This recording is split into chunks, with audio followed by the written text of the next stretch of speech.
So what do the Seattle Kraken and the TV show The Challenge have in common? It might be vets versus new threats.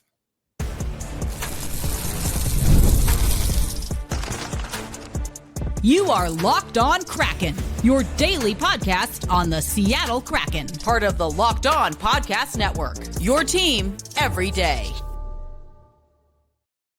Hey to the hey, what do you say, Seattle hockey fans? Welcome to another episode of Locked On Kraken, part of the Locked On Podcast Network. We are bringing you your favorite team, the Seattle Kraken, every single day. That's right. We are back to 5 days a week. Erica L. Ayala here, your host of Locked On Kraken, been your host since the very beginning. And I am an accredited media member for Milano Cortina. They emailed me today about my flight over to Italy. I will be covering the women's and men's ice hockey tournaments at the Olympics, and we already know Philip Grubauer is on his way. And I want to let you know that we have a jam-packed week.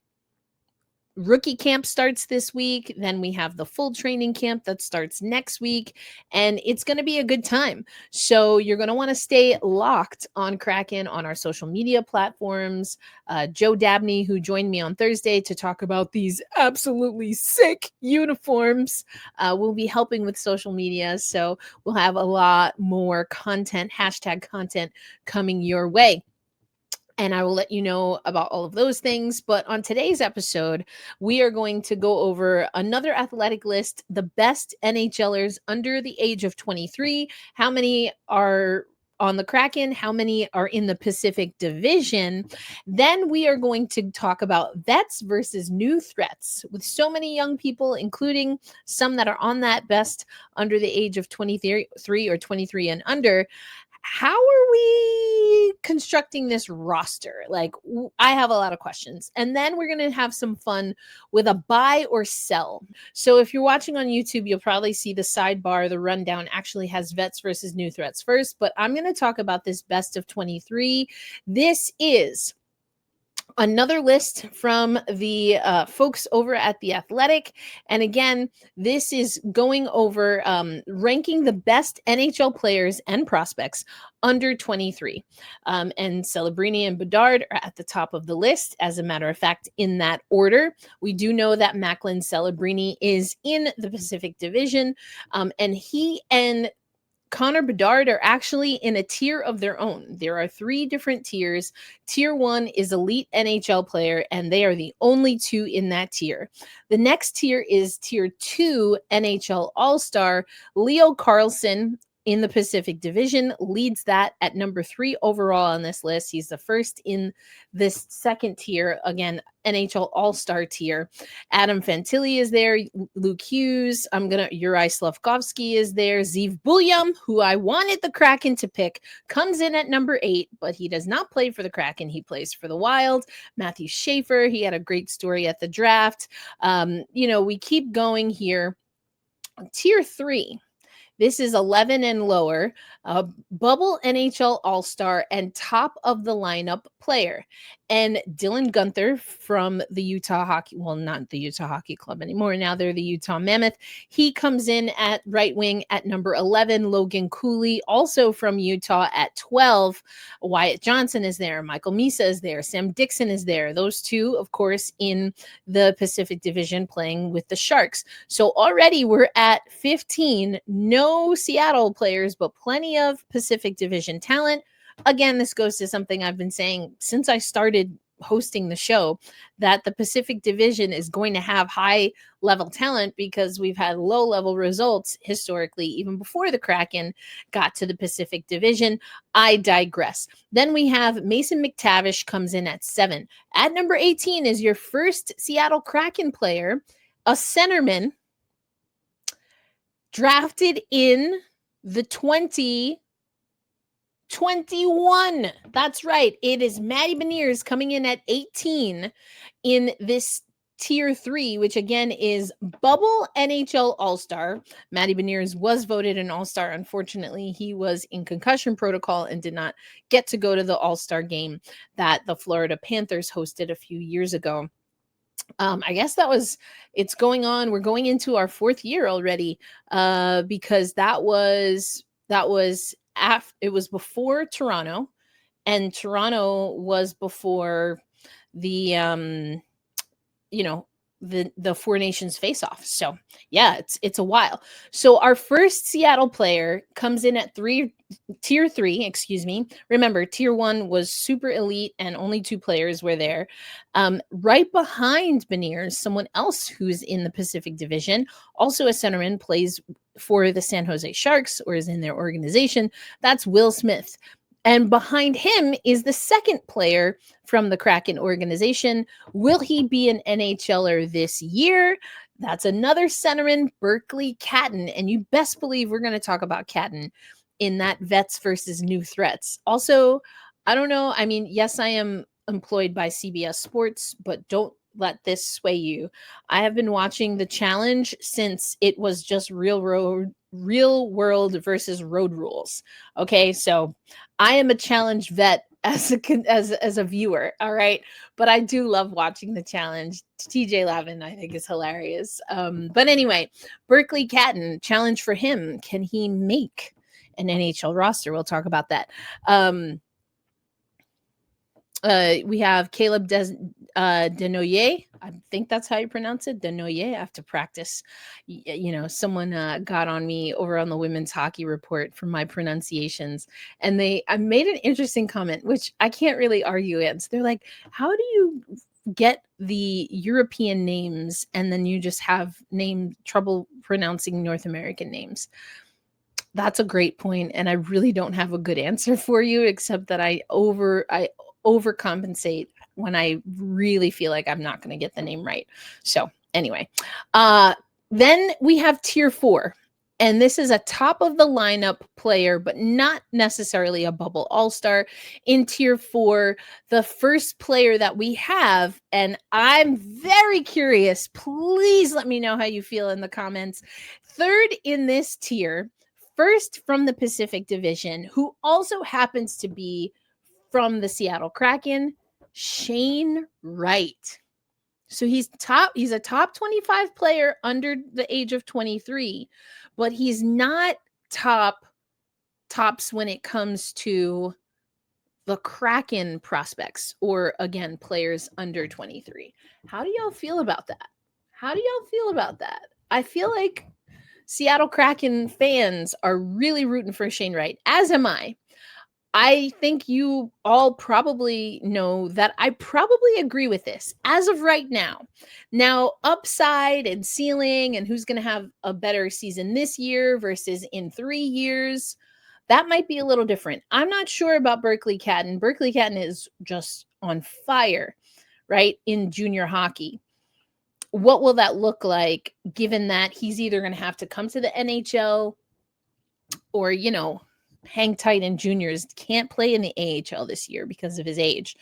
But Shane Wright at 25 in the 4th tier, which for some, though, I do want to just say this is a top of the lineup player. And I think this is another conversation when we talk about vets versus new threats. This is where things start getting a little funky with how the Seattle Kraken have built their roster, or what we're anticipating the roster will look like. So Shane Wright at 25, just keep that in mind. Owen Power is on this list as well. William Eklund, I want to focus more so on players that are in the Pacific Division or with Seattle. William Eklund from the San Jose organization on this list at 28. Jake O'Brien, our guy, at 29. He'll be at rookie camp. Zane Purek on this list at 30. And let's see. Who else is on this? Beckett Seneke, I believe, is how you pronounce that. Another name I did not practice, so please do correct me. Beckett comes in at 32. Good number for us. And Victor Eklund is on this list. Roger McQueen from the Ducks rounds out tier number 4. Tier 5, it goes on, is bubble top and middle of the lineup player. We don't really see too many Pacific Division folks in this mix, and no Seattle Kraken players in this mix of tier number 6. So top tier talent from the Seattle Kraken, which stands to what we've been hearing for the last several seasons. We have some interesting players at center.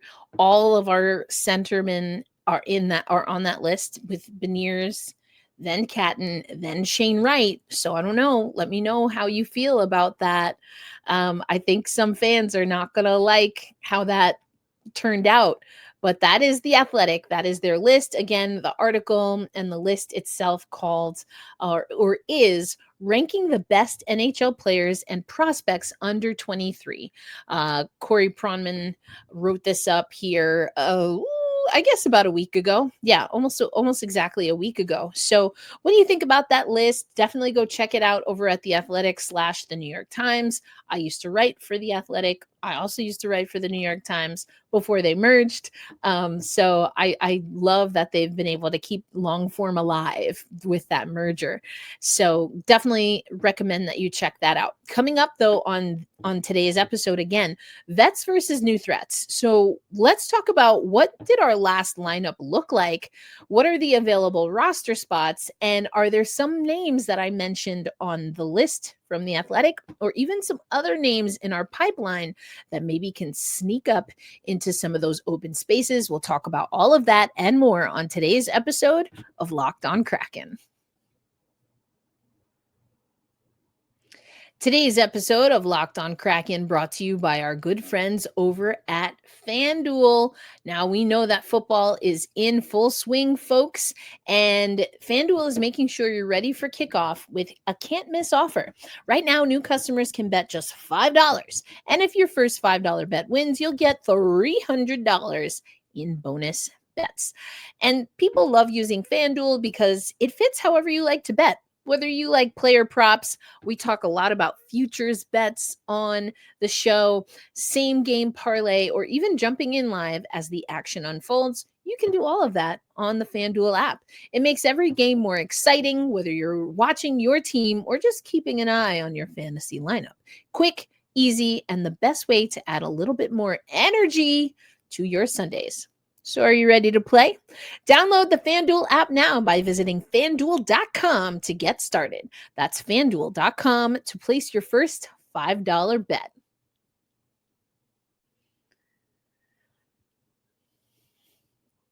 Thanks as always for making Locked On Kraken a part of your daily destination. Erica L. Ayala here. Appreciate you making us your first listen of the day, your midday listen, your late night listen, your travel listen. However you listen, please just make sure you're listening. Download the episodes, share them, save them, comment, rate, review, all of the things. We want to continue to grow this beautiful network. And again, Joe Dabney is going to help us do that with some of what we're doing on social media. But if you see our social media clips, share them around, comment. We want to make sure we are growing this beautiful, beautiful audience, such an engaging and captivating audience, especially on YouTube. I love reading the YouTube comments for the most part. I want to talk about this concept, vets versus new threats. So let's talk about it. Vets versus new threats. Now, I gave you a list from The Athletic. We talked about it in the first segment. Again, ranking the best NHL player prospects under 23. We talked about the players in the Seattle Kraken. None of them made the top tier, which is considered elite NHL player. But then again, only 2 players made that, and that top tier, and that was Macklin Celebrini and Connor Bedard. But we did have some players that were in the second and third tier. Matty Beniers in tier number 2, 18th overall. So, not bad there. And then we also had Berkly Catton came in at 20 in that second tier. The second tier was categorized they were categorized in tier number 3. So we had 2 players in the top 20, and both of them fell into tier 3.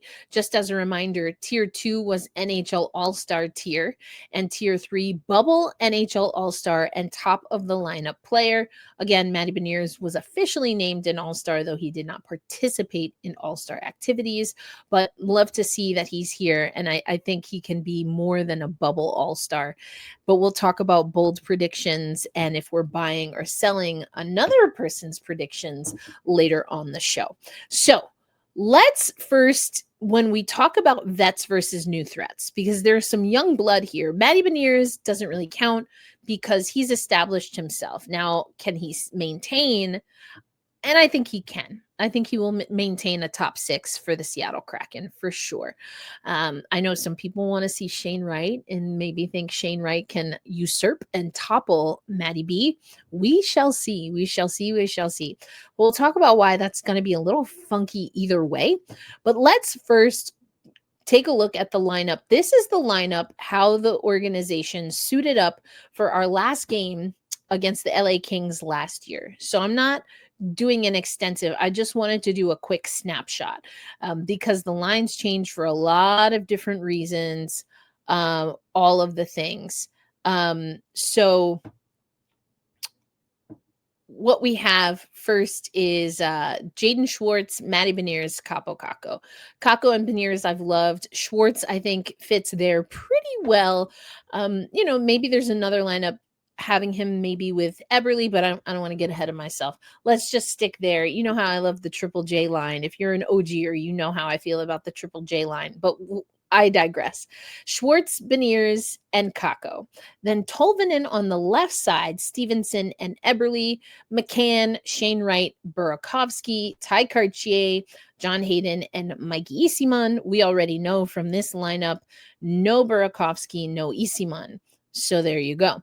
Vince Dunn with Larson, Riker Evans with Montour. Evans, maybe we have to have a conversation about Riker Evans. And then Jamie Alexiak with Otavainen, who we will see soon as one of our prospects and rookies coming to camp. Of course, it was Joy Decord and Philip Grubauer. So this was the game day lineup. Last game, last season. As far as some of our new threats, I don't think anyone's really going to knock on the door when it comes to goaltending. I'm pretty sure it's going to be Decord and Grubauer. So we're pretty much set there. When it comes to defense, Riker Evans might be someone that we have to keep an eye on when it comes to camp. I think he stalled out a little bit last season. He wasn't finding a groove. And so I don't think it drops him out of the rotation altogether, but does that give some options and opportunity for someone else? And Vince Dunn, Adam Larson, and Jamie Alexiak have all been a part of our off-season rumor mill. And so while I do expect all of them to start with the Seattle Kraken, when we get deeper into the season and we know what kind of team this is going to be, that might be an opportunity, but not one that presents itself straight out of camp or coming into camp. I think our goaltenders and our defense is pretty set. Now, again, we already know we have 2 spots here in this bottom 6 when it comes to forwards, right wingers in particular. Now, what I think is going to happen is that Tolvanen is going to come back to the right side. He's technically listed as a right winger, so I think he can come back to the right side. You have to incorporate Mason Marchment.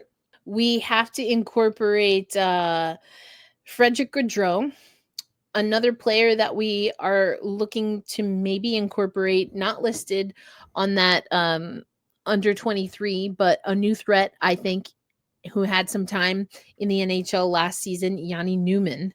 I really am curious where Yanni Newman ends up this season. And of course, there's also Berkly Catton. Will Berkly Catton find his way onto this roster? Josh Mahura and Ryan Lindgren are some other players here to consider. Now, again, what does that mean for maybe a player like Riker Evans, their defenseman, of course? So, I think that when it comes to new threats, I think it'll be interesting to see if Berkly Catton gets some time on the wing, because if he's competing as a center, then, right now the John Hayden spot, I think, is probably the most up for grabs. But here's where I just want to have another conversation briefly with regard to Shane Wright. A lot of people want to see Shane Wright in that top 6. I don't think Matty Beniers is going to fall I just don't. And we'll talk about some predictions and if I'm buying or selling some predictions a little bit later. You know, I already feel 2025, year of Beniers. I'm trusting in it. Then that becomes Chandler Stevenson. Chandler Stevenson's getting paid a lot of money to be a bottom six center. And so I don't know that it is the fiscally responsible thing to do to have that money sitting in the bottom six or sitting on the bench, you know, or a healthy scratch overall. Now, performance wise, it's an interesting notion. But that's where you start looking at these contracts and it's like, if we don't have flexibility with a guy that underperformed, is, you know, on the quote unquote wrong side of 30 and is holding up Shane Wright from bumping to a 2C, is that a good contract? But now Jason Botterill, even if he doesn't like that, I mean, he was kind of a part of the team, right, that put that through. So there's that. I don't know. I just think that Stevenson is a lock. I don't think he's going lower than a 2C. I'm not saying I like it. I'm just saying some things are what they are. Unfortunately, sometimes you have to deal with the hand you've been dealt. And that's how I feel about this and a few things politically happening in this country right now. But I digress. I just don't know that there's much to be done there. I hope that I'm wrong. I hope there's some wiggle room, flexibility there, conversations to be had. But that's a massive contract that hasn't worked out. I mean, it's only year one of a 7-year. A 7-year. You lock that dude in for 7 years. You know, and don't think he's easily moved, right? No trade, etc. So that's going to be a little tough. I do think Tolvanen goes to the right. I'd like to see Schwartz, Eberle. I mean, I would love to see Schwartz, Eberle, McCann, but I don't think we put McCann at center when we could potentially give that spot to Berkly Catton. If Catton doesn't work out, then I think we do see McCann probably at center. He's talked about he'll play whatever position. He just wants to win games. He wants to compete. So that's a little bit of flexibility there. I think Ty Cartier has to really have a breakout season if he wants to continue to be an NHLer. John Hayden, I think, is a little bit more of a two-way guy. And that Isimon spot, of course, is open. But again, we have to make space for Mason Marchment. We have to make space for Frederick Gaudreau on the blue line. Again, Lindgren signed a 4-year contract coming from the Rangers and Colorado, or played with the Rangers in Colorado. I think that Riker Evans, again, maybe we see his role change a little bit here. But are there too many vets on this team? Or do we have too many new threats and not enough spots reasonably that we can maneuver? I mean, this is kind of a difficult situation here. Again, Isimon, Burakovsky, we know are out. I think Hayden, Cartier, those spots are open, but that's 4 spots for Catton, Newman, Marchment, Gaudreau. You know, I feel like I'm even missing folks here. I think it's super tight. And where does that give room for Shane Wright to move up? I don't know that it does. So vets versus new threats. I think, yes, it's just something fun because I've been watching the challenge, but I think that could be the theme of the upcoming training camp. And we start rookie camp later this week. And again, make sure you're following. If you're not already, follow us on social media. We're going to activate the Instagram account again, the Twitter account again. We are on TikTok. We, of course, are right here on YouTube. I post on Blue Sky at elindsay08. Check me out. And we're going to have some fun things recapping rookie camp. I will be there on day 3 of rookie camp. Technically, I'll be there for day 4, all of day 4. I'll get in on day 3, but I'll be there in the flesh for day 4. The good Lord willing and the creek don't rise. Traveling mercies to all of those traveling soon. But I don't know. Vets versus new threats. Do you want to see the young blood? Are you ready for the youth movement? Are you ready for the youth movement in earnest? What does that mean for, some players like Riker Evans, Ty Cartier? Is there room to maneuver Chandler Stevenson, or is he kind of locked into a top 6 spot? Let me know in the comments. I want to know what you think about this, because it's time. We're going to start putting the rubber to the road, as they say. And the Kraken have a lot of decisions that they have to make. And I'm hoping that we get a very competitive, a very active camp and preseason, so we really get a good look at some of these young guys. But coming up next, are we buying or selling these predictions about the Seattle Kraken?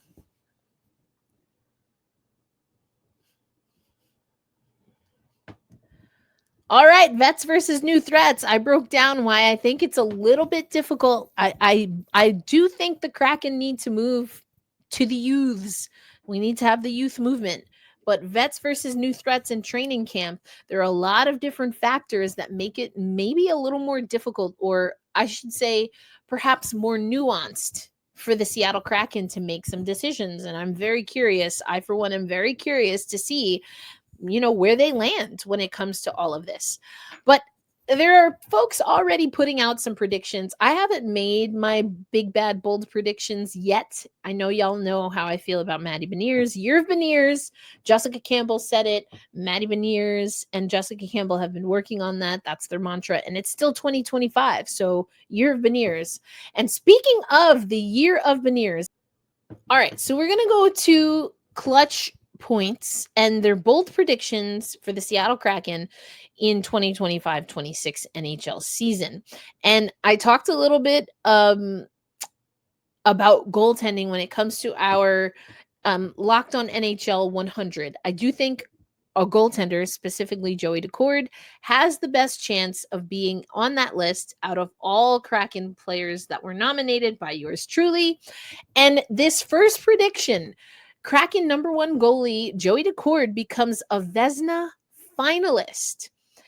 9.06 save percentage was a dip from his 916 mark the year before, his first effectively full year with an NHL workload. He clutch points, believes that he will notch a 919 mark this season, helping the Kraken win numerous games single-handedly. I mean, that doesn't seem like a bold prediction to me, the single-handedly part. The American netminder will take the next step forward. He'll garner some votes for the Vezina Trophy, given annually to the best goaltender in the NHL. Not only will Daccord become a Vezina finalist, but he'll also help lead Seattle to, I think that what they meant to see is to the postseason for the second time in franchise history. And that's, I'm buying this one. I do think Joey Daccord can have a breakout year. I think he gets better and better. I've loved watching his YouTube channel, and he's focused on really getting himself active and motivated and getting things moving. And so, yeah, I'm with it. I'm with it. Now, the second part of the bold prediction, Kraken returned to postseason with a wild card berth. Now, this is interesting, and I want to buy this, but I'm not sure that I am. Seattle has done quite a bit of work to get better from last year's team.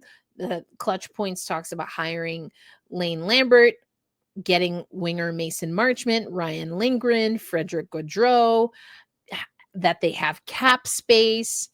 And so Francis and the front office, Francis, I guess he's the president now, right? Francis and the front office, but it seems like Jason Botterill really is going to be making these moves. So they want to see how good their roster is to start the season before they make moves. And like a lot of us have been talking about in the comments and that I have been expressing on the show, this is the Kraken that is going to be a team that is going to make moves around closer to the trade deadline to help the roster, according to this prediction, reach the playoffs for the second time in franchise history. Buying or selling? We're going to do one more from Clutch points before we move on for and get ready and set you up for tomorrow's episode. Okay. I don't think we have enough now. I do think the Kraken are setting themselves up to make moves closer to the trade deadline, like right before the trade deadline, leading up to the trade deadline. Will those moves be fruitful? Have the Kraken done enough to make themselves nimble in that situation? Ooh. You know what? I say hold fast, stay true, right? I'll buy it. I buy the promise of this. I do not think this roster, as built as of today, September 8th, is making the postseason. But I want to believe very much that this is a Kraken team that's going to get motivated and get moving, even if it hurts my little Kraken podcaster's heart, because that does mean that some veterans are on their way out. But I think it's time. This is season 5, folks. We're not futzing around anymore. It's time, to, in the words of, actually, I don't know what the characters' names are from the movie, the critically acclaimed animated movie Prince of Egypt. We got to play with the big boys now. You know what I'm saying? We got to play with the big boys. So I'm going to buy this. This is money that is very hypothetical, obviously. And this is my hypothetical money that I feel a little anxious about, but sometimes you got to live dangerously, right? I'm going to buy it. Matty Beniers takes next step towards stardom, leads Kraken in points. Buying it. Year of Beniers. And I think the year of Beniers will extend to 2026. I believe it.